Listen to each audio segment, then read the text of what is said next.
allegiance to the flag of the United States of America and to the republic for which it stands, one nation, under God, indivisible, with liberty and justice for all.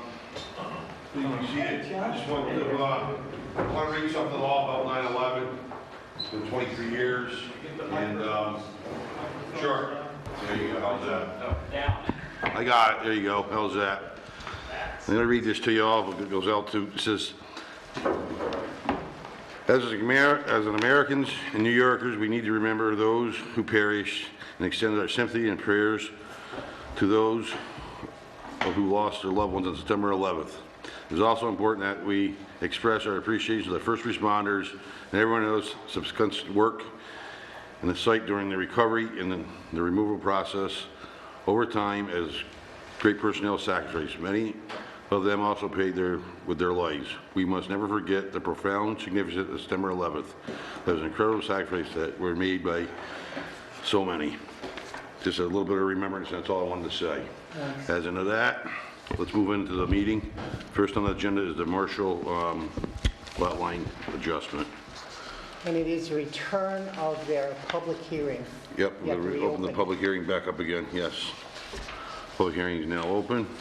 Is there any public comment out there on this? I see one public comment we got in our little folder here was from the other attorney. Should we be reading this off? I'm asking you as a... Sure. Yeah, no, that'd be a good idea. You know, just so it's a part of the public record, correct? Yep. Julie, if you'd be so kind to read this off, the letter from the other attorney, please. Just received today from Mr. Maggio. Andrew Maggio sent this letter to Paul Van Cott. It says, Dear Mr. Van Cott, I am in receipt of your email dated September 10th, 2024, and have reviewed the cases you have presented. The common holding and fact pattern in these cases revolve around private disputes over easements and planning board action. I do have a private dispute with David Marshall, applicant, and I understand that this is a dispute that cannot be resolved by the Amenia Planning Board, PB. However, I am arguing that the issues that prevent the PB from acting on the applicant's lot line adjustment requests now are public ones, not private. These public issues involve a side yard setback and a flaw with the original subdivision as it relates to dueling legal descriptions in my deed and the applicant's deed, both of which create a nonconformity and perhaps an illegal nonconformity. It is well settled law that any planning board cannot expand a nonconformity. It is my legal opinion that a potential side yard violation and a flawed legal description in a subdivision are public issues creating a nonconformity, and action now by the PB expands said nonconformity. The Amenia Code Enforcement Officer, CEO, has already stated to me that he cannot determine in which zone the applicant's property is located due to the conflicting documents in the property file and the illegibility of the 2000 zoning map. I believe the best way to resolve this matter is to have the Amenia Zoning Board of Appeals, ZBA, or the CEO make a determination as to the zone of the applicant's property, and then the applicant and the PB should take whatever remedial action is necessary to fix the problem or problems. In the interim, and to avoid any expansion of the nonconformity, the PB should hold any further action in abeyance. With respect to your denial of my request for determination by the CEO or ZBA, I have read your letter, and the issue on which you rely seems to be the lack of a legal requirement for a zoning determination to be made, and therefore, with no determination, there can be no interpretation. As a neighboring property owner affected by a potential side yard violation and a CEO who admits the zoning map is illegible and who cannot definitively state what zone the subject property was in when it was built, I see plenty of legal justification for a determination. I appreciate your time, but I do not believe this matter can be resolved outside of court because the PB is expanding in nonconformity, refusing to resolve problems with its own zoning code, refusing to enforce its own zoning code, and ignoring the adverse effect the Marshall application poses to a neighboring property. A boundary discrepancy warning on the plat is a half measure and an easy out. The warning will not correct a discrepancy that should have been detected and corrected by the PB when the original subdivision application was filed. Very truly yours, Andrew J. Maggio. Is there any other public comment? Since we read that off. There's none, we can close the public hearing. Now the public hearing is now closed. You may want to take a vote on that, Rob. Okay, I need a motion to close the public hearing. I'll make a motion. All in favor? Aye, so carries then. Into the regular meeting now. Marshall, 10 and 12 may known lots, lot line adjustment. We'll start out with John. You got anything? Okay, but I'm going to, I think, address the matter that was raised in the Maggio letter, okay? I'm going to pass this around. I'd ask you to take one and then hand it on. And what you have in front of you are two plans. And the top plan is the subdivision plat that the marshals have submitted and requested that you act on the lot line realignment. And what you will see is, in yellow on the map, is the line that is in question. That is the line between Maggio and Marshall. You will also see the one-story frame house with the two side yards identified based on this map. One is 18.7 feet, the other is 21.0 feet. Nothing is changing. There is no action being taken either to that house or to that lot line. What is before you is what is shown in pink or purple, as it may appear on your maps. The dashed line is the existing lot line. The next solid line is where it's being proposed to be shifted to. The net effect here is that the lot is being increased in size. So despite the notions to the contrary, there is no impact on conformity whatsoever. The house is the house, it's not changing. The lot line that is in dispute, we have a survey that a surveyor is willing to certify. It is that surveyor's opinion of the property line. And while Mr. Maggio has submitted evidence which suggests there's some questions, what you will see, the second sheet is an effort by the surveyor for the marshals to identify the issue. And you'll notice there's the green line is the marshal deed. That's what's shown on the subdivision plat. The, I guess it's a red line, is what's shown on the survey documents and described in the Maggio deed. And you can see the shaded area is the area of deed overlap. That is the area in question. If you go by the Maggio lines, Maggio deed line, it alters the setback on the house. It goes down to what is identified as 14.2. But as far as I'm concerned, the subdivision plat, as it's been presented, has a note that says, hey, be advised, there's a dispute here. You're not doing anything with it. So to his point, A, you're not increasing the nonconformity. B, you're not altering any circumstance because that line is not changing. And C, if you, depending upon what you read in the zoning ordinance that may have been in effect back in the year 2000 when that structure was built, it would seem it was a legally conforming structure at that point in time. The zoning has changed. The side yard requirements today are now different, but that just makes it a non-conforming structure. If you were looking at an addition or you were looking at something else that was changing that yard, they'd have to deal with it. But since that line is not changing, nor is it it's not being modified whatsoever, there is no increase in conformity. you on the planning board are free to proceed with the requested lot line realignment.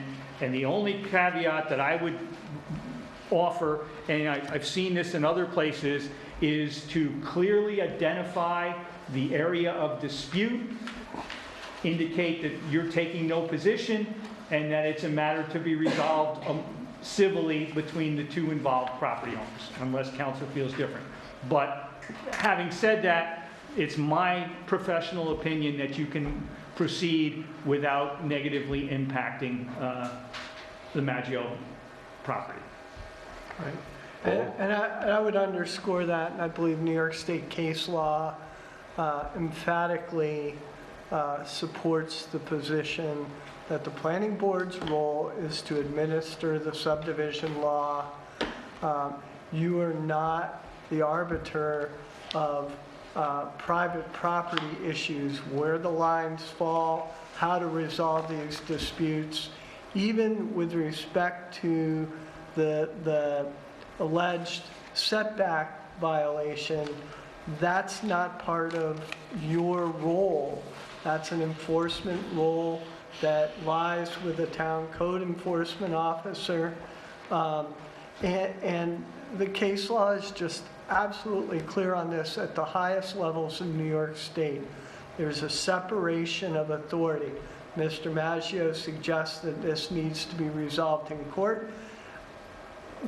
If resolving it in court may involve a private civil matter to settle title and to settle where those deed lines are, that could result in a change in a future application to the planning board that then you would need to address, and potentially the ZBA would need to address, depending on where the setback lines are. But at this point in time, what's brought to you is a lot line change from here to here.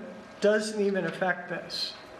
So even if you had the authority to do something about it, there's nothing that is being affected here that is of concern, or as John points out, would change. So I would encourage the board to move forward and make a determination with respect to this application. Gentlemen, it's open for discussion. John? I'm on the same page as what you said. Seems pretty clear. Jim? No comment. Ken? No.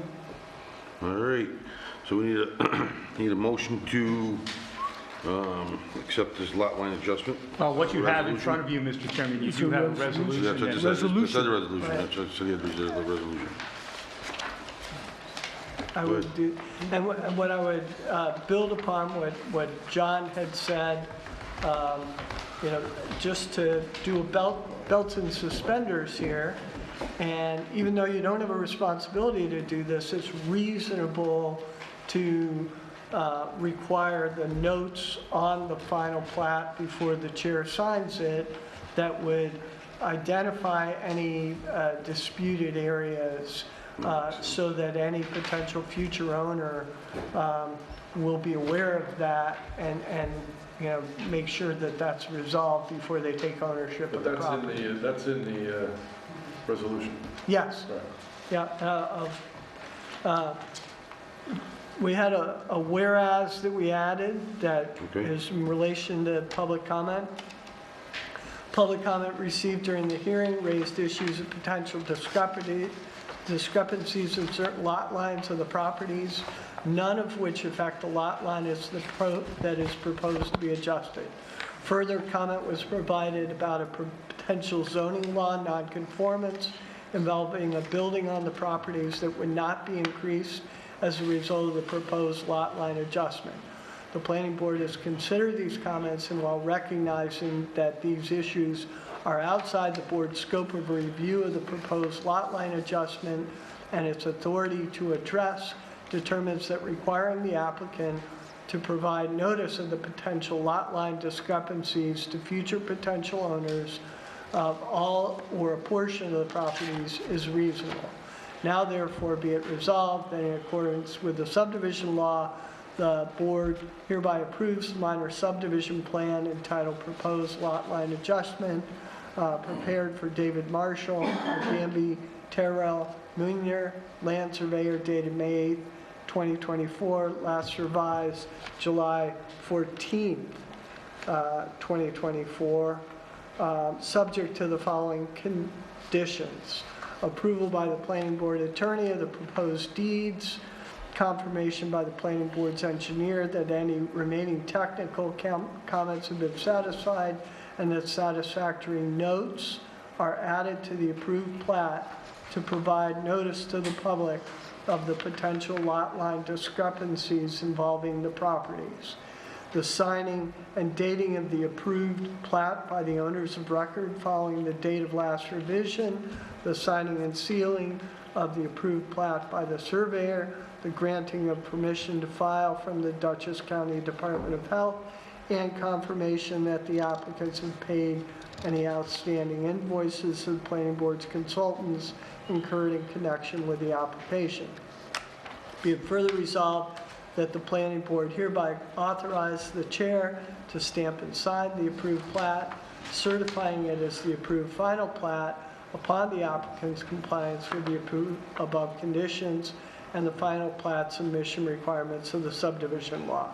Be it further resolved that pursuant to the subdivision law, no changes, erasures, modifications, revisions shall be made to the approved final plat after its signing. In the event that that happens, the plat shall be considered null and void, and the planning board shall institute proceedings to have such plat stricken from the records of the Dutchess County Clerk and the Town Clerk's office. Be it further resolved that within 5 days of the date of this resolution, a copy shall be filed in the office of the Town of Amenia Town Clerk, and a copy shall be provided to the applicants. Be it further resolved that this resolution shall take effect immediately. Need a motion? So moved. I'll second it. Roll call vote. Judy? Foregoing resolution was voted upon with all members of the planning board voting as follows. Robert Boyles Jr., chairperson. Yes. Nina Peak is absent. John Stephanopoulos. Yes. James Walsh. Yes? Walter Dietrich is absent. Kenneth Topolsky. Yes. And Jamie Vitiello. Yes. All right. Oh, you're good to go. Thank you. You're welcome. Yes. Motion passes, you got it. Thank you. Thank you. Second on the agenda is Lomgardo. You've got to go, you've got to satisfy all the requirements first. Yeah. You have to make a submission, and then we'll review it, and then we'll let you know. You bet. Thank you. Thank you. Have a good Timber Harvest 364 Old Route 22. Let's step up to the mic, please. Good evening.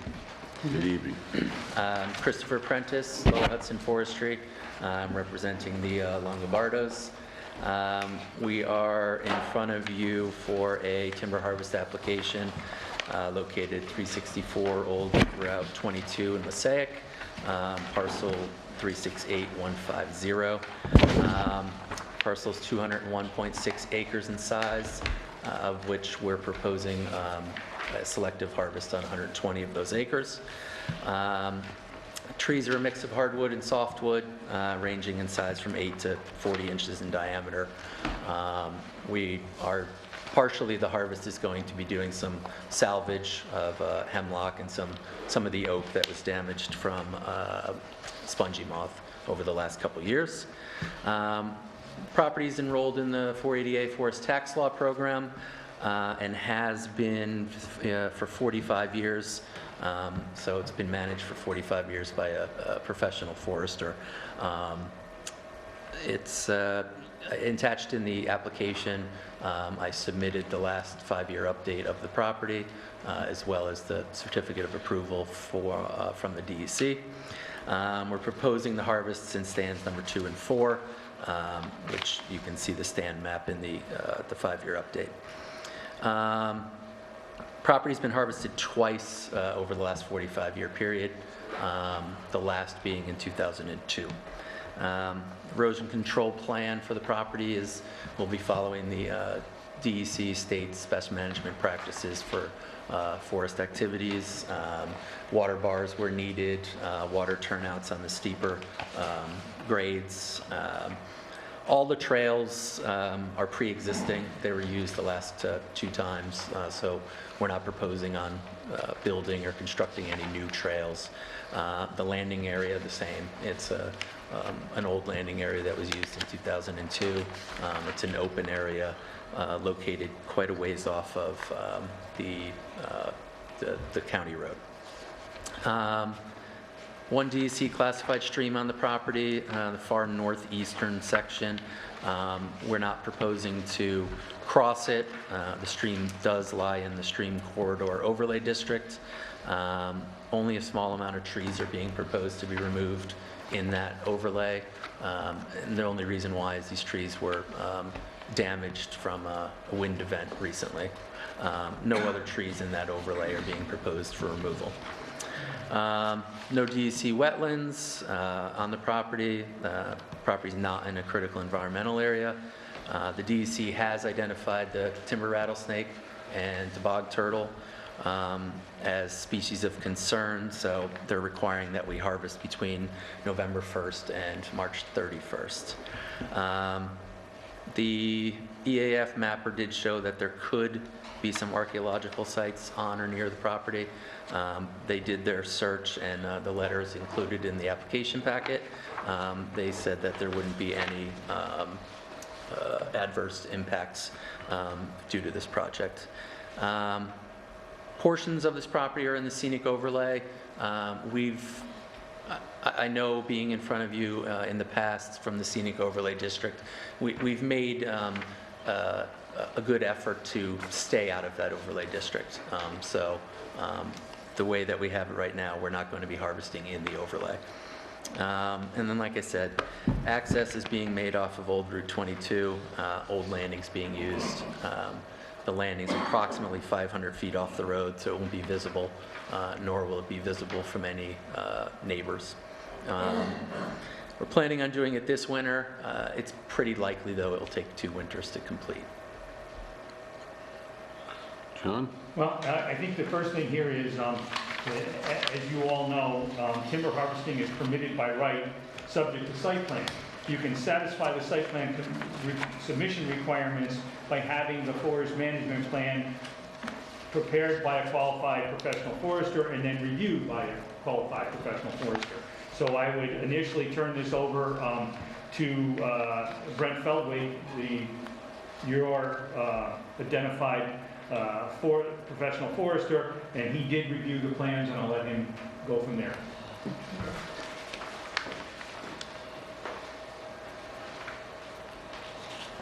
Okay, thank you, everyone. Again, I'm Brent Feldwig from Forestall Consulting and Sawmilling.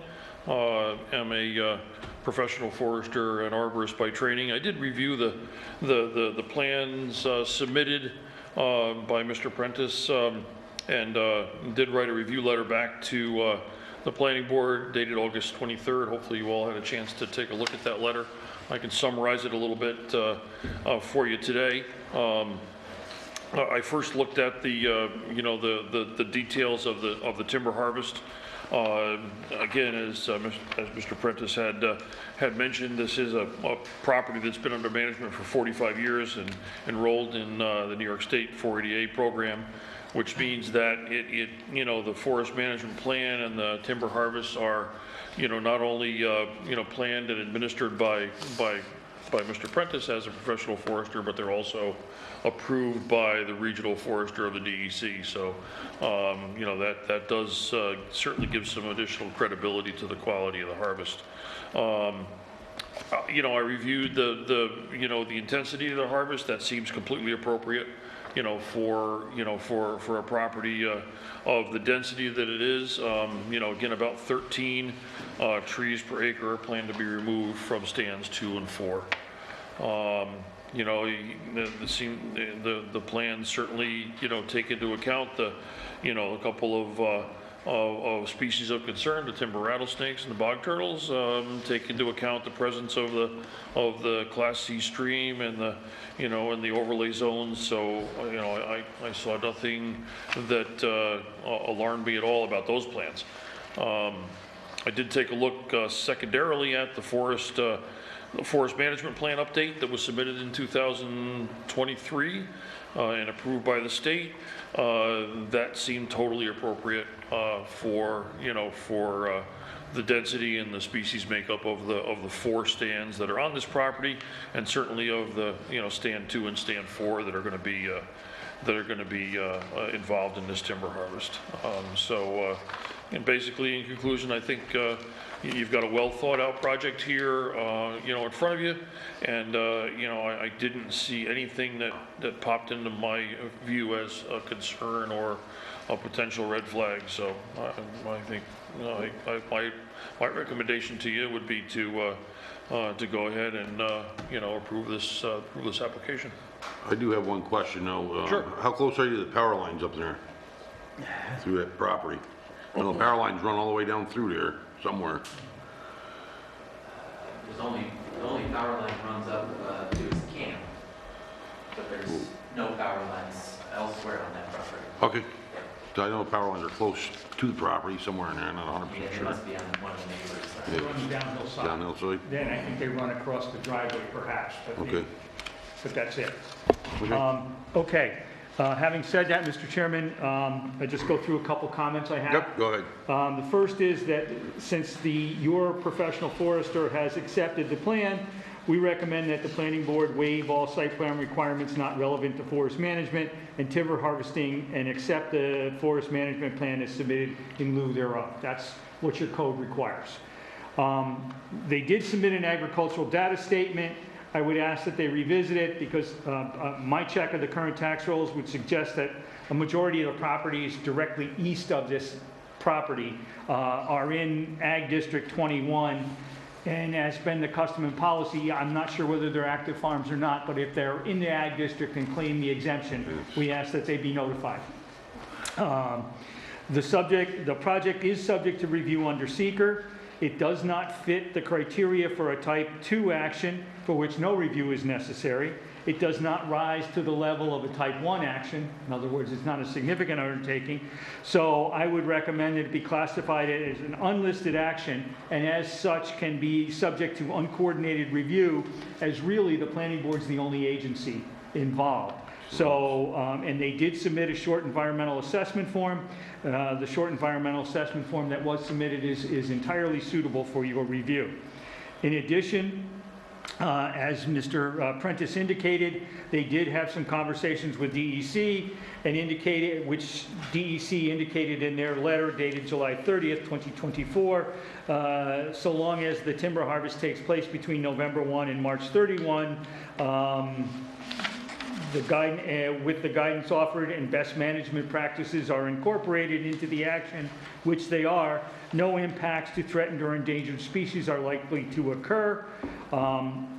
Just to reiterate, our review indicates that all those conditions have been fulfilled. So that takes that matter off the table.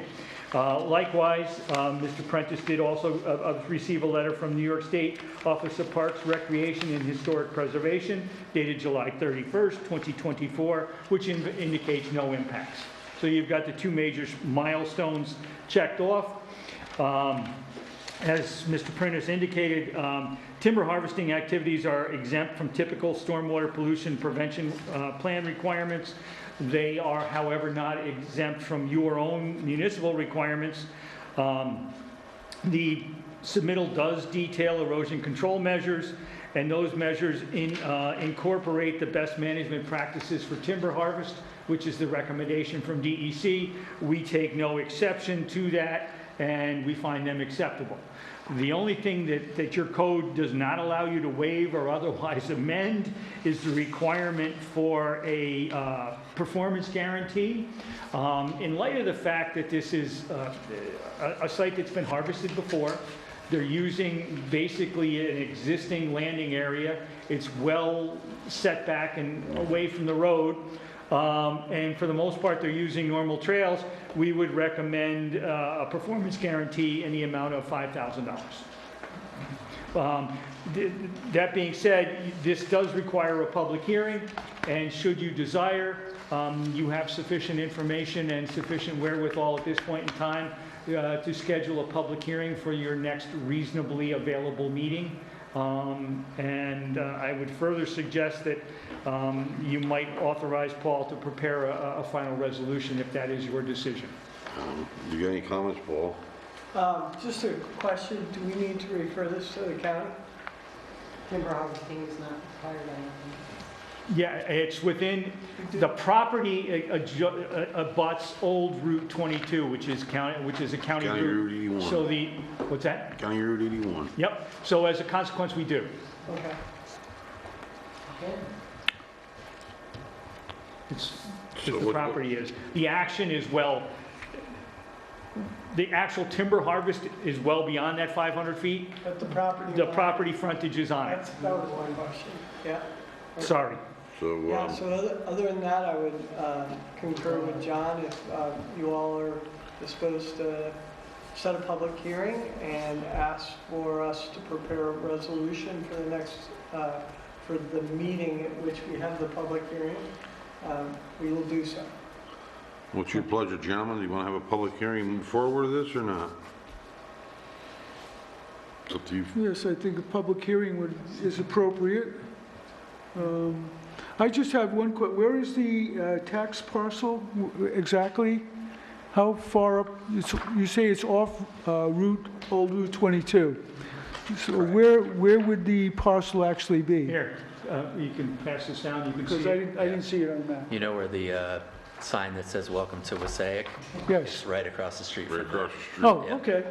That's where the driveway That's the is. tax map, Jim. The Yeah. property to be harvested is highlighted in yellow. But John, we need a So public there hearing. is to some road required frontage We there. are required to have a public hearing, yes, sir. Yeah, there's quite a bit of road frontage on Old 22. Okay. Yes, there is. Got it. Thank you. Going forward, does this harvest, will it ever impact future harvest on the other two stands?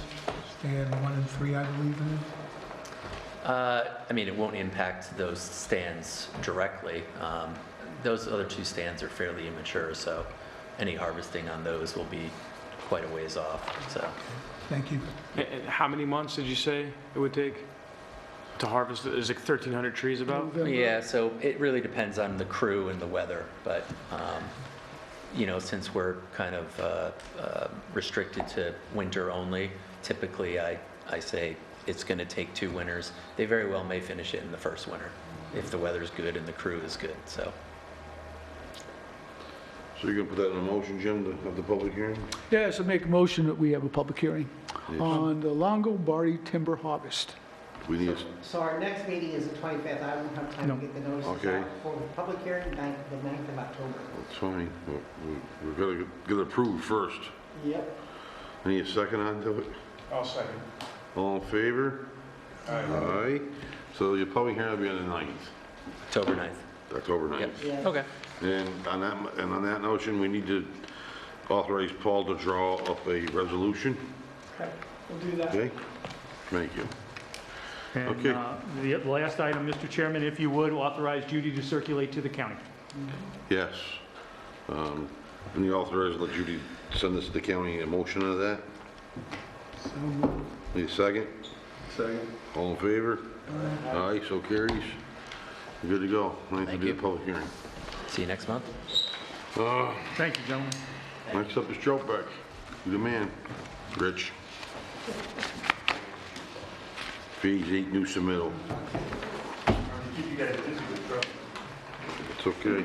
There's a small handout with some mapping that shows what was approved in the ARP versus what the proposal is for phase 8.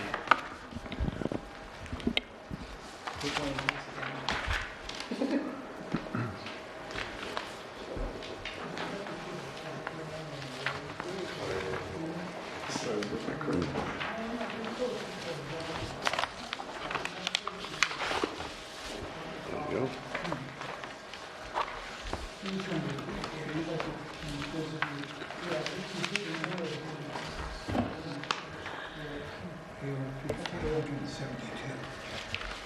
All right, so I'll get started with a Go ahead. little introduction. Rich Renia with Renia Engineering, the engineer for the project. So what we're looking at tonight, what we've submitted to you is Phase 8 from the ARP, which was the pool renovation. That's what it was called in the ARP. This area is basically internally at Troutbeck. It's known as the wellness area and the amenity core. This is the area where the current wellness center is. This is where you would go to work out. This is where you might go and take yoga classes. This is also where the outdoor pool is. So this core area is was part of the ARP. The ARP included renovation of the existing pool, renovation of the bathhouse, renovate the snack bar, and then construct a new indoor pool facility. So that was what was included in the master plan. Now, as with everything else, and we've discussed this, that the applicant took all of the comments from the public, they took all of the comments from the board, and when we went back to the drawing board to key in and look at the detailed phasing, or the individual phases, they looked at this in the same way, and you'll see this theme. We talked about this in phases 2 and 6, but you'll see the same theme here, that the idea was, what can we do to consolidate? What can we do to have less impact? And they came up with a slightly different layout, and what you'll see is there was an existing, it was originally a maintenance barn structure, and then it became an amenity barn where they would host events. And that is adjacent to the wellness building. And they started looking at the indoor pool facility was originally laid out to be near the outdoor pool facility. But that put it at a distance from the indoor wellness facility, where they have saunas, they have showers, they have locker rooms already. So in an idea to try to have combined services, if you would, the idea came about and said, well, what if we turn the existing long barn, as they call it, let's turn that into the indoor pool. So that's the basic theme here of changes, but I'll kind of run down through that. So that's the rearrangement of the components that we were talking about. So the new indoor pool facility would have would be in the footprint of the existing pole barn.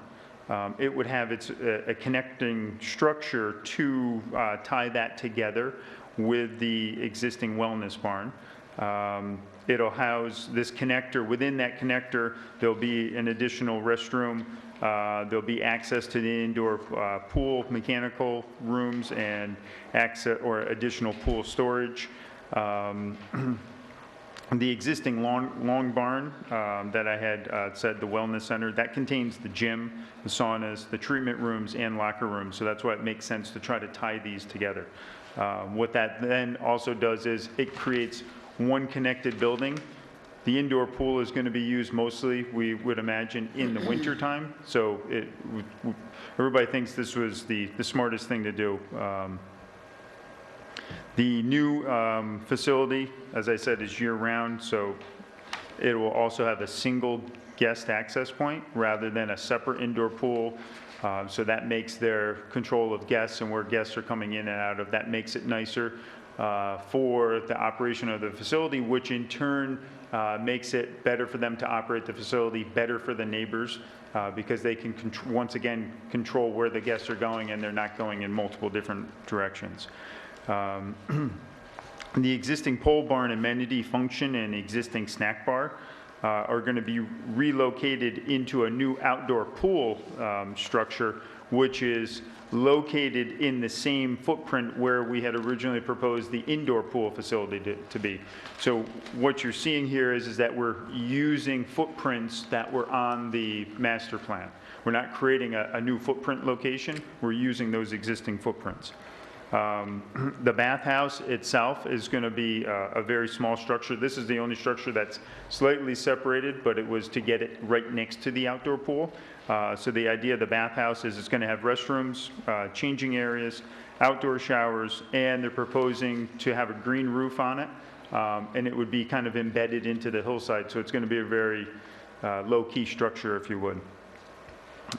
For the indoor pool, it will require a new septic system, but we will be reusing the existing septic system for the outdoor pool and for the wellness barn. That will remain, and we're just going to add a new septic for the indoor pool. The indoor pool is slightly smaller, so that means there'll be less use. The water usage is slightly less. So with this, there are some reduced impacts. There's reduced building coverage. The footprint is a little bit smaller by doing it this way. There is reduced water usage, reduced wastewater disposal, reduced impervious cover, reduced stormwater runoff. And then there's a small reduction in the disturbance, but the other point, or the other item that we're doing here, if you remember in Phase 6, the Delamater House originally was proposed to be a restaurant, and then Phase 6, it's now been converted to a guest cottage.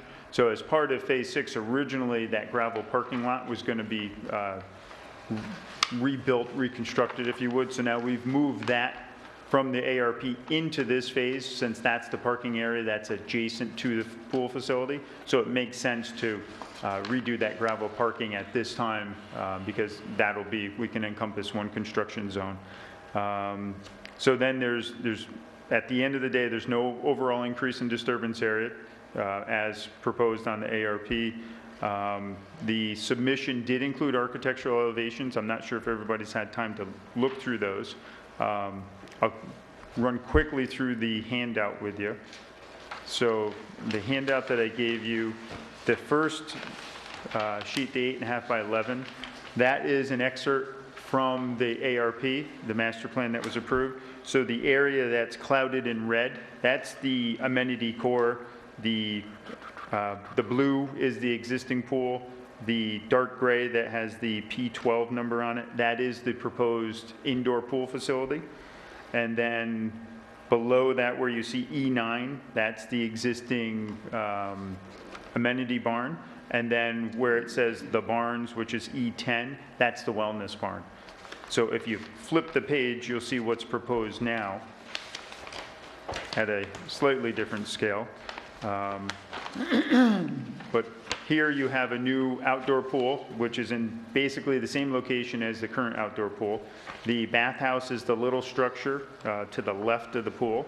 And then the long structure here, instead of being the indoor pool, is now an outdoor pool building, and with full storage below it. And then also all the pool mechanicals will be under that building as well too.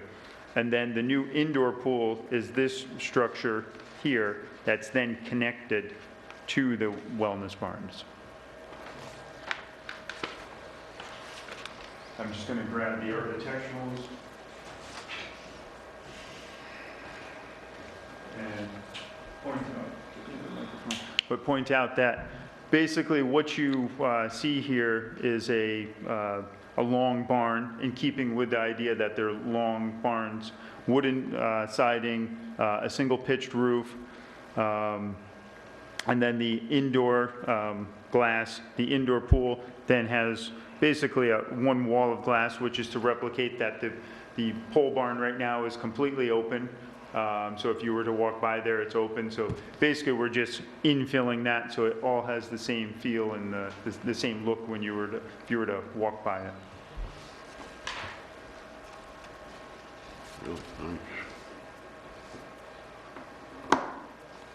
Any questions?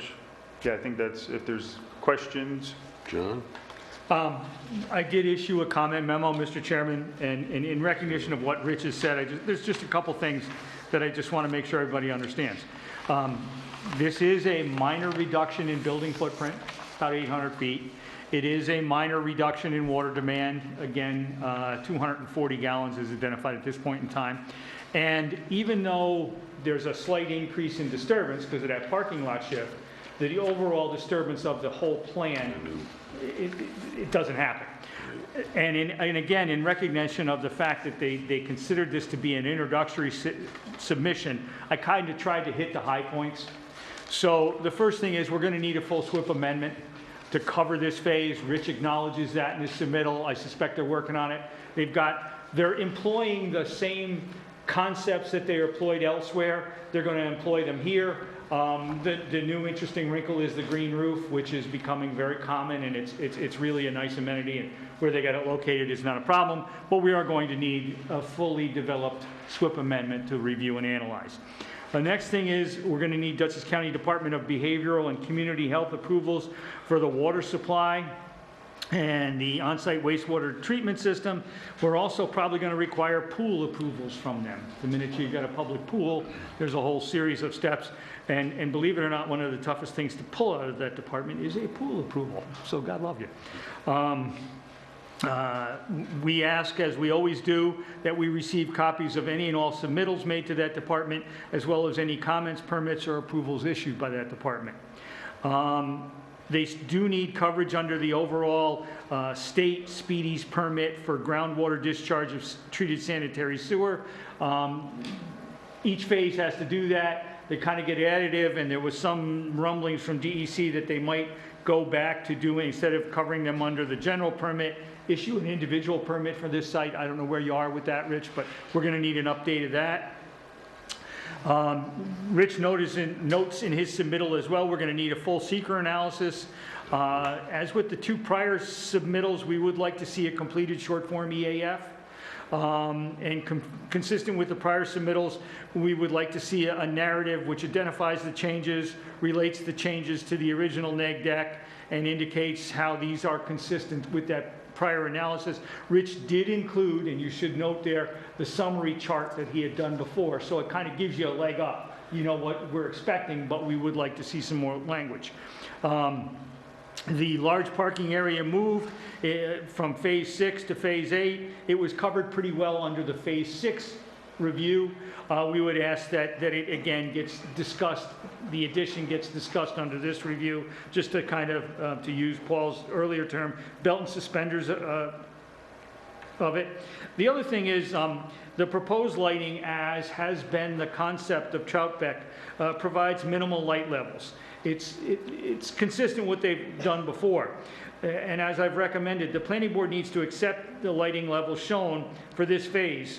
And I think this phase in particular needs to be expanded to give us the likely hours of occupancy, because we are now going from an outdoor pool that's going to be used in the summertime with associated facilities to now an indoor pool that's associated with the wellness facility, which may be being used longer hours. In other words, it might be into the early evening. I don't know, but we need to know that. And it appears that though some additional lighting may be appropriate if there is anticipated after hours use. You don't want people walking in the dark. And and the other thing is the connection between the outdoor pool, the indoor pool, the parking area, they're all somewhat tenuous at this point in time. There's no really direct way. So I think we need a little bit of a better connection and maybe better lighting along that corridor. The other thing to note is there is a pedestrian connection between the parking area and the new pool, but the barn is a little tenuous because what they're proposing to do is improve the road down to a point and then put a hard stop with a gate just before that wellness barn. I'm not sure how that's all going to work, and I'd like to see how that's going to handle pedestrians, but there also might be a need for a turnaround because they do go beyond the last kind of point where you might be able to turn around. And if you were a guest who went down that way, you don't want to be backing up. So I think we need to look at that detail a little bit. The next thing is there have been multiple phases now approved. There was a phase 1, we did phase 2, we did phase 6, and now we got phase 8.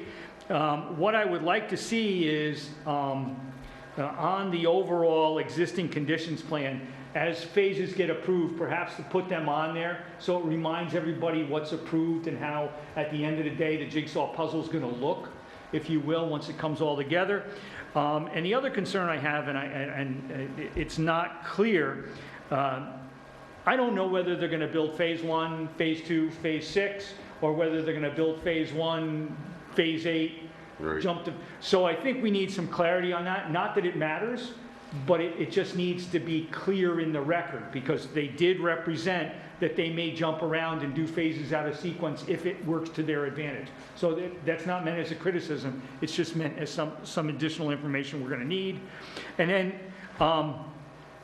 since this is very clearly, based on Rich's submittal, a work in progress, there's other minor issues, you know, plan details that I have comments on, but I said, until I get the whole picture and Rich has buttoned everything up, much like Troutbeck, I didn't want to spend a lot of time commenting on nitpicking things while they're still moving around. So once we get some more additional information, I may have some other comments. But at this point in time, nothing's really jumping out at me other than the big ones I just reviewed. Paul? And I would echo that sentiment. Nothing really stuck out to me. Look forward to seeing the more detailed package. Gentlemen, you have any questions or concerns? Go ahead. It's time to ask now. Our comprehensive plan, town plan, talks about and encourages renewable energy, responsible energy, solar and whatnot. Is there any plan for any of that on your green roof or any kind of? Not on the green So this will roof. have no renewable sources, I mean, Not from the energy standpoint. okay. I would urge you to maybe go back and think about that. Okay, I It's can going to pass be in that the on. next version and the changes to the comprehensive plan when it comes out, so. Okay. just a heads up. Is there any other comments, gentlemen? So you know what we need to do, right? Yeah, I mean, basically what we're looking for tonight is to present this, Yeah. this slightly modified layout and get input and, you know, basically get the feeling if the board is generally happy with this, then we want to proceed and get that additional detail. The only comment I had was, what he pointed out was the driveway going down Yeah, there. yeah, I think that's a good idea, Nothing the else For turnaround. emergency services to get in and out, especially an ambulance, you know, Yeah. it is a pool and there's potential danger here, so. Well, you'll have, I think you'll have access to all the gates, so, Just saying in general. or you can break through it if you need to. I understand that, but that's not the. No, but I think for, like what John was saying, for the guests looking at it, it does make Definitely. sense. Definitely. Somebody's going to pull down there. And the only other thing I would say to you is, one of the things that really jumped out at me, and I have to, you know, I don't normally do this, I have to kind of give credit to Troutbeck where credit is due. They really did think this through. And I think I think that what you're seeing, and I don't think Rich took enough credit for it, is really an improvement in the way the site is being used and developed. You know, by tying things together, I think it lends itself to improving the overall ambiance of what's going on. And I think that it really made a lot of sense to me as I started to look at it. And as I said, the only thing that I would kind of revisit is the pedestrian aspects of it. Okay, as that being said, you know what you need to do then, right, Rich? Yes, I do. All right. Is the pool getting deeper? The outdoor pool? You know, good question. I'm not sure if it's going to be deeper. Are you looking for like a diving spot? John can't go in more than 3 feet of water, so he's nervous. Okay. Well, we'll stick you out in the stream, but then there's current There there. you go. He's a shallow water scuba diver. All right, as that being said, we have other matters. We need to approve the minutes of 8/14/24. Need a motion to approve the minutes. I'll make a motion to approve the minutes. There's a second, all in favor? Aye. So carries. As that being said, I spoke to you, Paul, we need to go into an executive session on personnel matters. Okay? So, we gotta go someplace to meet us board members before we close this meeting. Or everyone can leave the room so I can, you take that, shut that thing off, go into an executive session. Hey,